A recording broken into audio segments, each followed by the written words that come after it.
You are welcome to LFN What's Your Say? The #1 listening show where we discuss real issues with real people like you.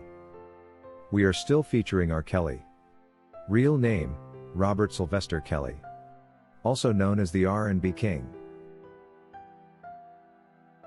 We have struggled to understand why whoever is chasing after R. Kelly with the ill intention of stealing his life away from him chose to do it over 2 consecutive trials.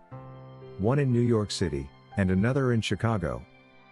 While for some the assumption is they wanted to give R. Kelly too much trouble, and guarantee he would be in jail for several years, others do believe the prosecution has no choice but to take the STI transmission charge to New York, where it could be successfully litigated.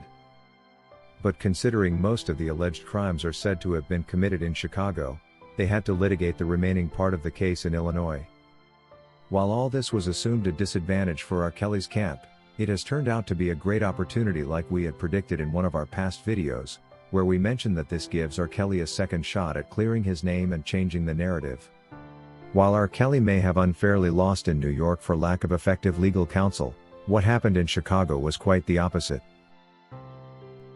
Considering the Chicago judge himself already feels Milton June Brown, who is one of R. Kelly's co-defendants, shouldn't have even been brought to the Chicago court, and Daryl McDavid's defense also sounds solid, it rules out the possibility of the racketeering which was falsely tried in New York as an overcharge in the absence of other defendants.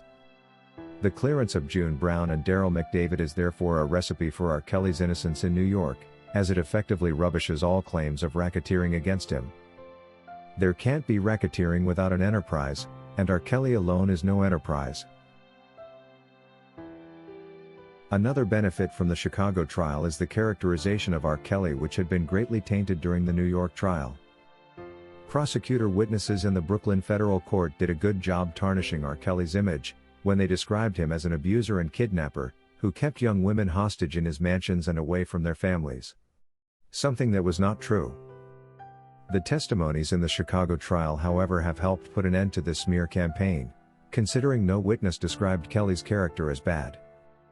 On the contrary, the main prosecution witness Jane described a loving and caring R. Kelly, and made it clear that her parents delivered her themselves to R. Kelly through her Aunt Sparkle, and had always been aware of her whereabouts, subsequently reinstating the good character of Mr. Kelly.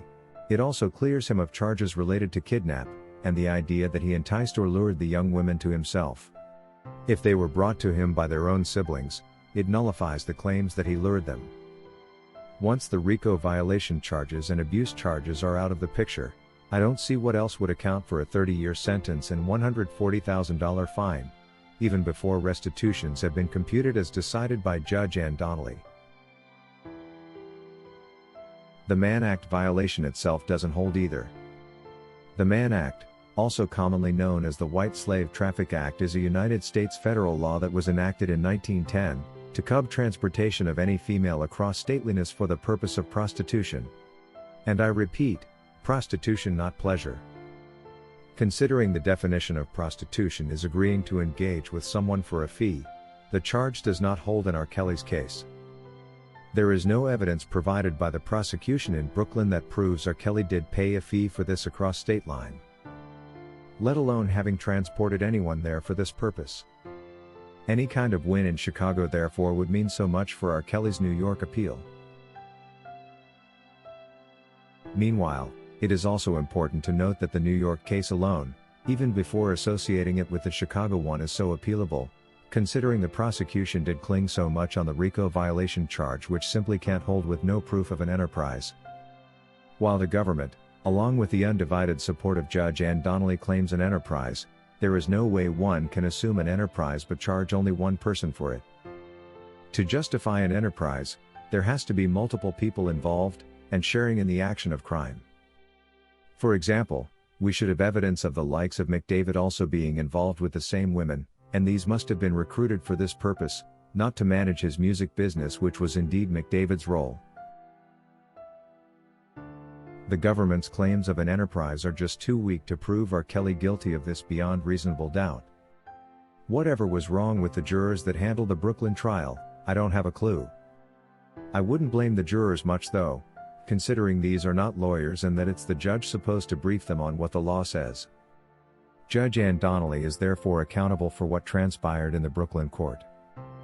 Once the appellate court overturns the wrongful conviction, it will be her reputation at stake and not that of the jurors. However, for the jurors, it will haunt them for a very long time, considering they caused R. Kelly a 30-year sentence he did not deserve.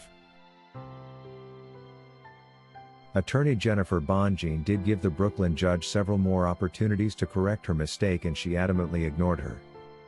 She served Ann Donnelly with a number of motions citing the law. The judge, however, ignored all this. These motions included the contestation of the enterprise theory, and the citing of the statute of limitations as a possible reference to acquit R. Kelly, the theory of double jeopardy, and the fact that R. Kelly was deprived of meaningful legal counsel by the previous legal team seeking a retrial.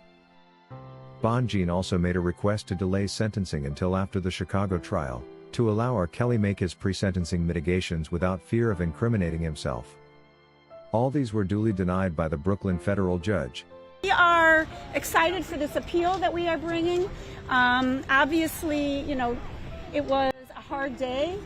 He's been sentenced to a serious sentence, but we are confident in our arguments that we raised in our post-trial motions, that although they didn't persuade the district court judge, that they will persuade the Court of Appeals.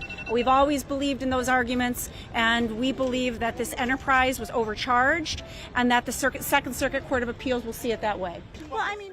According to Robin McQueen, I have been keeping an eye on the R. Kelly case and noticed something was not right, and that somebody is probably getting paid behind closed doors. Elle may not be a lawyer, but Elle can tell when something is not right.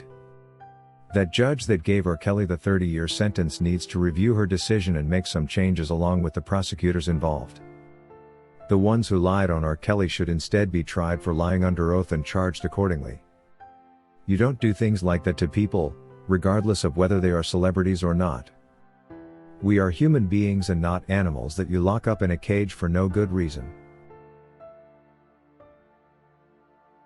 If you wish to take part in a live interview discussing any of these topics, let us know by sending an email to sashalfnmedia@gmail.com for scheduling. Thank you for watching today's video, a production of LFN Media, giving you another perspective of issues at hand. We make it our business to keep you updated with the truth amidst the cloud of lies the media wants you to believe. It is therefore important to subscribe to this channel, hit the bell icon and allow all notifications so that you don't miss out whenever we publish a new video.